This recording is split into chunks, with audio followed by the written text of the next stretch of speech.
Grab the ankle, kick, and pendulum yourself. Get off the line. So basically when we were in collar and sleeve, our spines are aligned.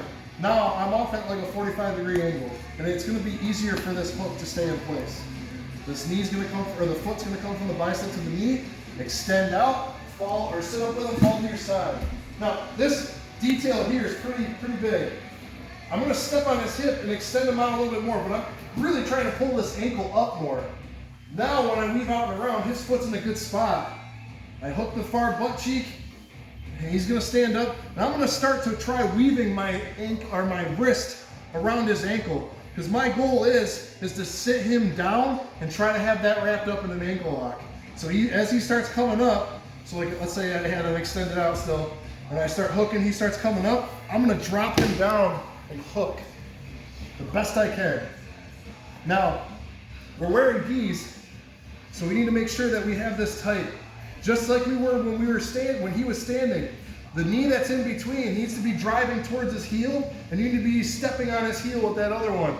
You should be almost having like a scissor motion with your legs. The knee that's in between should be pushing down, and this knee should be like pulling up. Now the ankle lock grip, you're on your elbow right now. And what you're gonna do is grab your gi and grab it, not the same side lapel, the opposite lapel. Okay? Now, for the finish, instead of being on my elbow, I'm gonna fall to my shoulder, but where my elbow was, and my elbow is gonna tuck underneath me. And you'll notice that when I do this, I'm gonna pop my hips up off the ground. Here, I'm on my shoulder, my hips are off the mat. His foot is so folded that I'm just gonna start bridging and looking this way. 3 taps. Super tight foot lock.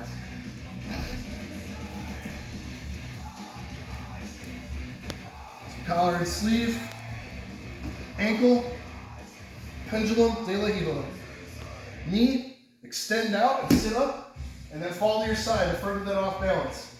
Step on his hip and extend just a little bit so you can start pulling this up. Out and in, step on his hip.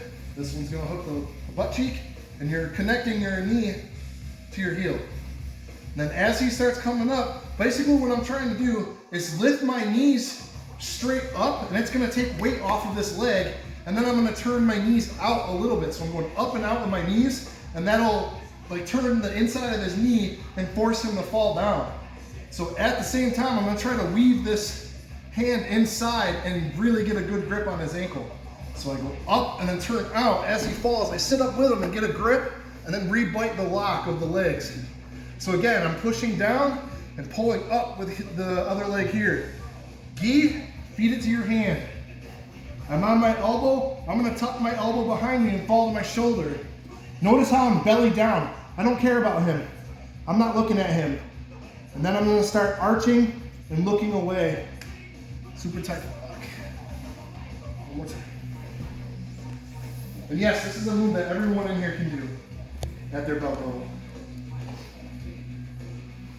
Here. Sit up, pull, step, extend, and bring that ankle up. Out and around. We're here. You start standing back up, extend and out, sit up and get that ankle lock grip.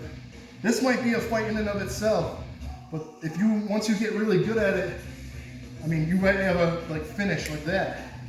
Pass the lapel to your hand, fall from your elbow to your shoulder, then tuck your elbow behind you. Like this. You're on your shoulder, you're almost facing belly down, and you're gonna start looking away.